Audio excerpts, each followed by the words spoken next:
Hola, soy Koen, and today I'm going to review the entry of Spain at Eurovision 2022, Chanel with the song Slow Mo.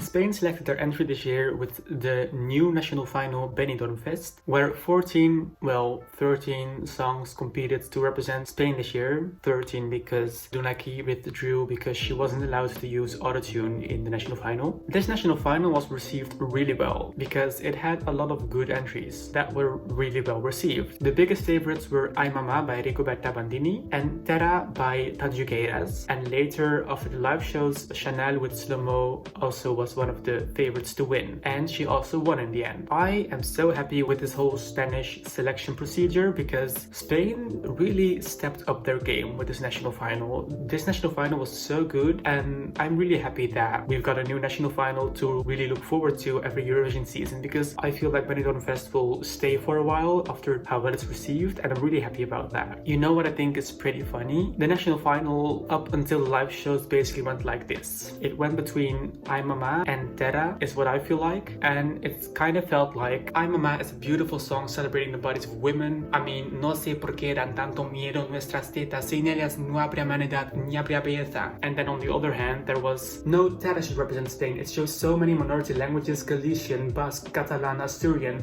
in such a beautiful folk sound. And then all of a sudden, Chanel came along with the lyrics, booty hypnotic, make you want more. And I love that. Like, two really deep songs with deep meanings were the favorites to win, and then this song came along with a bomb-ass performance. Like, this is no hate coming towards Chanel and Slow Mo, because that was definitely also one of my favorites to win. Those were my top 3 favorites, and I would have been equally happy with either of them winning, but I just think it's funny how this went down, if you know what I mean. Now, speaking of the performance, that's really the thing that made Chanel win, I think, because that performance was so good. The choreography, which was done by Kyle Hanagami, was really well made and well executed by Chanel. I mean, she sings flawlessly while doing this choreography. She is being lifted into the air, doing splits, doing a dance breakdown while hitting every note and not sounding out of breath, and I love that, and it's really well done. I am so happy that she won. I think Spain definitely has a good chance at a top 5 placement, maybe even the victory. I've seen people say that Chanel should change up the performance because it's always been the same every time she performs this song, but I don't think that's necessary, because most of the people who will watch Chanel perform on the Eurovision stage will see the performance for the first time, so it won't matter if it's the same as the national final or not. And since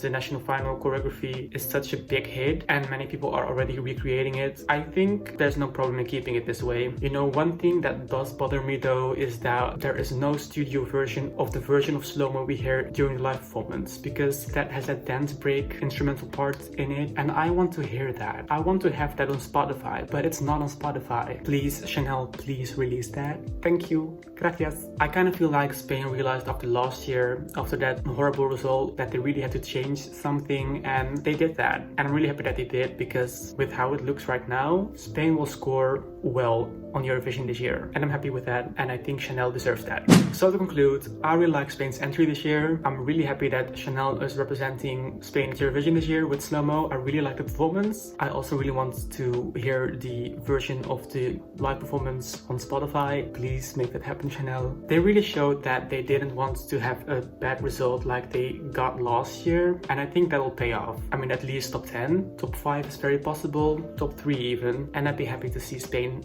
over there high in that top 3, especially with the televote. I think especially the televote will appreciate Spain this year.